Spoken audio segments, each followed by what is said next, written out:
এদিকে আসেন, এদিকে আসেন, এদিকে আসেন, এদিকে আসেন। কি হয়েছে বলেন একটু আমাদের। কি হারিয়েছে আপনার?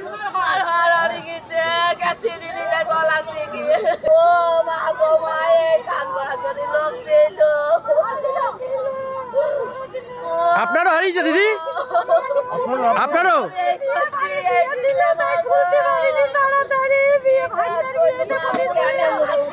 কোথা থেকে এসছেন আপনি? আপনারও শোনাচ্ছেন হারিয়েছে? কখন বুঝতে পারলেন?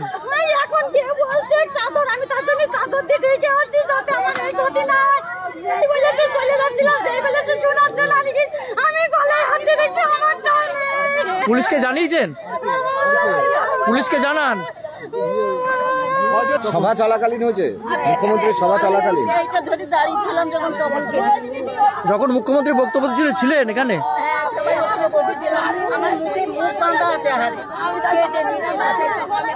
যখন বেরোতে যাচ্ছিলেন কখন বুঝতে পারলেন?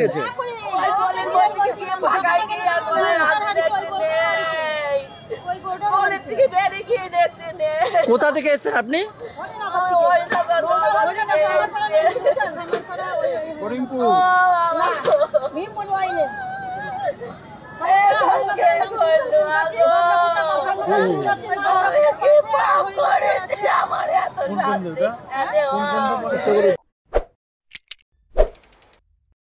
নমস্কার বন্ধুরা, আপনারা দেখছেন পারফেক্ট পলিটিক্স, সাদা বাংলায় রাজনীতির কথা।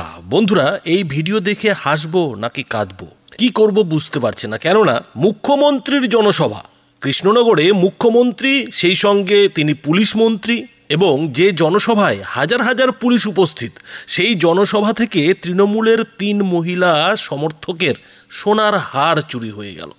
এমন ঘটনা কখনো শুনেছেন কি? ভিড়ের চাপে পদপিষ্ট হয়ে অসুস্থ হয়ে গেছে, কিংবা কেউ গরমে অসুস্থ হয়ে পড়েছেন, এ ধরনের ঘটনা এর আগে আমরা দেখেছি। কিন্তু পুলিশ মন্ত্রী মুখ্যমন্ত্রীর জনসভায় হাজির থাকার ফলে সোনার হার চুরি হয়ে গেল, এবং যেখানে হাজার হাজার পুলিশের নিরাপত্তা, সেখানে চোরেরা কি করে ঢুকে পড়লো, সেটা নিয়েই এখন সবাই রাজ্যের মুখ্যমন্ত্রী মমতা বন্দ্যোপাধ্যায়কে কটাক্ষ করছেন। কটাক্ষ করেছেন খোদ বিরোধী দলনেতা শুভেন্দু অধিকারীও। তিনি ফেসবুক পোস্টে এই ভিডিও দিয়ে যেটা লিখেছেন যে এই হচ্ছে গিয়ে আসল অবস্থা। তিনি যেটা লিখছেন যে পুলিশ মন্ত্রী মাননীয়ার রাজত্বে এমনিতেই চোর জোচ্চোরদের ছড়াছড়ি, তারপরে ওনার সভা তো চোর বাটপার দুষ্কৃতীদের আখড়া, সেখানে সোনার হার চুরি হবে, এতে অবাক হওয়ার কিছু নেই। শুভেন্দু অধিকারী আরও লিখছেন, যেখানে চাকরি চোর থেকে শুরু করে রেশন চোর, কয়লা, গরু, বালি, পাথর পাচারকারীরা আসে, অনুপ্রেরণার টানে সেই সভায় গেলে মা বোন দিদিদের বলবো সাবধানে থাকবেন ও সচেতন থাকবেন।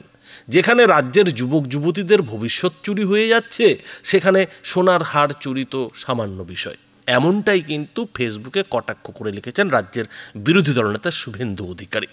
এখন সবথেকে বড় যেটা প্রশ্ন, কটাক্ষ বাদ দিয়ে যদি সবথেকে একটা বড় প্রশ্ন এই ঘটনায় তোলা হয়, তাহলে সেই প্রশ্নটা হচ্ছে যে যিনি বা যার সভায় এই ধরনের ঘটনা ঘটে যাচ্ছে, চোরেরা একেবারে বীরদর্পে মহিলাদের গলা থেকে সোনার হার চুরি করে নিয়ে চলে যাচ্ছে, সেই মুখ্যমন্ত্রী কিংবা পুলিশ মন্ত্রীর আমলে রাজ্যের কি দশা হতে পারে বন্ধুরা নিশ্চয়ই অনুমান করতে পারছেন।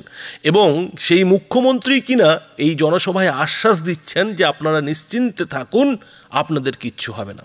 এরপরেও কি নিশ্চিন্তে থাকা যাবে? এবং এদিন কিন্তু এই মহিলারাই একটা বড় কথা বলেছিলেন যে কি পাপ করেছিলাম যে আজকে এই ধরনের ঘটনার মুখোমুখি হতে হলো, এই ধরনের ঘটনা আমার সঙ্গে ঘটে গেল। এমনই কিন্তু প্রশ্ন তুলেছেন খোদ এই তৃণমূলের 3 মহিলা সমর্থক, যারা কিনা সেই যে লক্ষ্মীর ভাণ্ডার, সেই লক্ষ্মীর ভাণ্ডার বলুন কিংবা সেই নানা রকমের স্ত্রীর যে প্রকল্প, সেই সব প্রকল্পের কথা মাথায় রেখে মুখ্যমন্ত্রীর জনসভায় হাজির হয়েছিলেন। আজকে তারা কিন্তু হাড়ে হাড়ে টের পাচ্ছেন যে সেই লক্ষ্মীর ভাণ্ডার আর বিভিন্ন ভাতা নিয়ে দিন হয়তো ঠিকই কেটে যায়, কিন্তু রাজ্যের যে দুর্দশা হয়, সেই দশা কিন্তু এভাবেই হয়, এবং তার খেসারত কিন্তু ঘুরে ফিরে নিজেদেরই দিতে হয়। আর সেই রকমই কিন্তু একটা ঘটনা এদিন কৃষ্ণনগরে মুখ্যমন্ত্রী মমতা বন্দ্যোপাধ্যায়ের যে জনসভা, সেই জনসভায় এই 3 মহিলার সঙ্গে ঘটে গেল। এখন মুখ্যমন্ত্রীর জনসভায় তো এই ধরনের ঘটনা ঘটলো, ঠিক আছে, মুখ্যমন্ত্রী হয়তো এদের সোনার হার গড়িয়ে দিয়ে দেবেন, কেননা আমাদের মুখ্যমন্ত্রীর তো আবার কোনো কিছুর অভাব নেই, তিনি কথায় কথায় চাকরি দেন। এই সোনার হার তো তার কাছে ছোট্ট ব্যাপার, ফলে সোনার হার হয়তো এই 3 মহিলাকে তৃণমূল ফিরিয়ে দেবে। কিন্তু প্রশ্ন যেটা উঠছে যে এই রাজ্যে এই পরিস্থিতি চলতে থাকলে মানে খোদ মুখ্যমন্ত্রী পুলিশ মন্ত্রীর জনসভায় যদি চোরেরা, বাটপাড়েরা, ছ্যাচরেরা এই ধরনের সাহস পায়, তাহলে তো সেই শুভেন্দু অধিকারীর কটাক্ষকেই সত্যি বলে ধরে নিতে হয় যে তিনি যে কথাটা বলছেন সত্যি কথা বলছেন। কিন্তু এসব মুখ্যমন্ত্রীর কি নজরে পড়বে?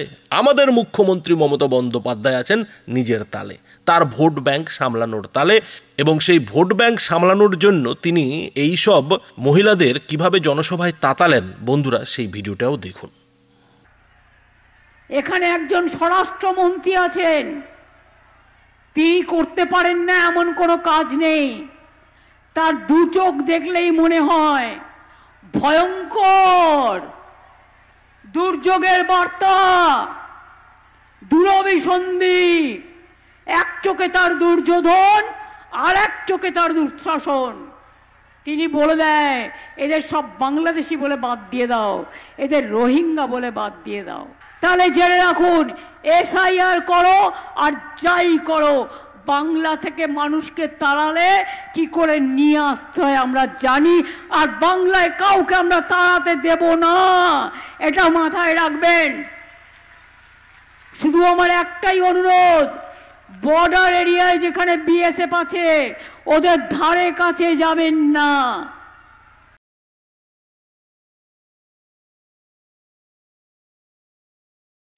বাংলাটাকে শেষ করে দাও, ধ্বংস করে দাও, বাংলাটাকে উঠিয়ে দাও, এটাই তো ওদের মনের চক্রান্ত। আপনারা কি চান? আপনারা কি চান আপনার অধিকার কেউ কেড়ে নিক? কি মা বোনেরা আপনারা চান? আপনারা কি বিজেপিকে কোলে স্থান দেবেন না দেবেন না? আপনারা বাংলায় থাকতে চান না থাকতে চান না, এ বিচার আপনাদের ওপরে। আপনারা মাছ মাংস খাবেন কি খাবেন না?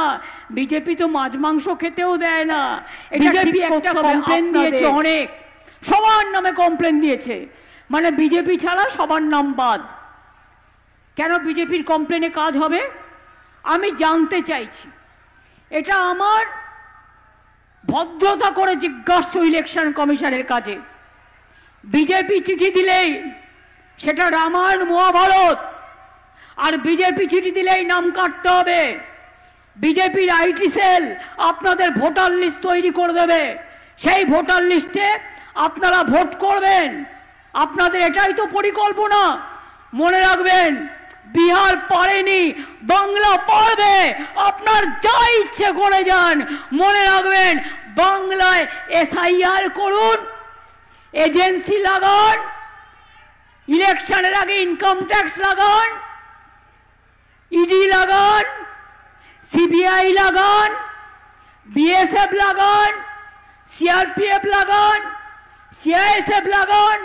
বিজেপি সোশ্যাল নেটওয়ার্কে যেগুলো বলে ওগুলো AI দিয়ে করে। আজকাল AI দিয়ে দেখবেন আমার ছবি দেবে, আমার গলা শোনাবে, কিন্তু সেটা আমি নই, বিশ্বাস করবেন না আমাকে সামনে না দেখে। সব এজেন্সি ওদের হাতে, কোনো বিচার পাবেন না। বিচারের জায়গাগুলো সব বিজেপি এজেন্সি দিয়ে বন্ধ করে দিয়েছেন, কিন্তু বিচার একটা জায়গায় পাবেন, সেটা হচ্ছে মানুষ। গণতন্ত্রের সবচেয়ে বড় শক্তি মানুষ, অন্য কেউ না। মানুষ নির্বাচিত করে সরকার, ইলেকশন কমিশন নয়। কিসের এত তাড়াতাড়ি? কিসের এত তাড়াহুড়া? Why was so hungry? Election আসছে তাই গায়ের জোরে দখল করা। মনে রাখবেন, সুস্থ বাঘের থেকেও আহত বাঘ ভয়ঙ্কর। আমার কন্যাশ্রী আছে, আমার শিক্ষাশ্রী আছে, আমার ঐক্যশ্রী আছে, আমার লক্ষ্মীর ভাণ্ডার আছে, আমার রূপশ্রী আছে, আমার মেধাশ্রী আছে, আমার সবুজ সাথী আছে, আমার তরুণের স্বপ্ন আছে, আমার কৃষক বন্ধু আছে, আমার শস্য বীমা আছে, আমার সব কিছু আছে। মনে রাখবেন, বাংলায় ডিটেনশন ক্যাম্প হবে না, হবে না, হবে না। এতদিন যখন করিনি, যতদিন থাকবো করতে দেব না, দেব না, দেব না। কাউকে ঘর ছাড়া হতে হবে না, ভয় পাবেন না। ওরা বলছে তাড়িয়ে দেবো রোহিঙ্গা। কোথায় রোহিঙ্গা দেখাও। কি মা বোনেরা, নাম কাটলে বাড়িতে সব জিনিসপত্র আছে তো, যেগুলো দিয়ে রান্না করেন আছে তো, প্রাণে শক্তি আছে। নাম কাটলে ধরবেন তো, ছেড়ে দেবেন না তো। মেয়েরা সামনে লড়াই করবে আর ছেলেরা পেছনে থাকবে। আমি দেখতে চাই মা বোনদের শক্তি বড় না বিজেপির শক্তি বড়। আমরা দেখতে চাই, বাংলা দেখতে চাই। এনআরসি বাংলায় হবে না, ডিটেনশন ক্যাম্প হবে না। আপনারা হিয়ারিংয়ে যাবেন এবং ফাইট করবেন। আর আপনাদের যদি কোনো কাগজপত্রের দরকার হয় তাহলে আমরা গভর্নমেন্টের পক্ষ থেকেও may I help you booth তৈরি করে দিচ্ছি। সেখানে যাবেন, সাহায্য নেবেন। তাছাড়াও আমাদের পার্টির বিএলএরা যেমন কাজ করছে করবে এবং তারা পরিশ্রম করে আপনাদের সাহায্য করবে যাতে আপনারা বঞ্চিত না হন।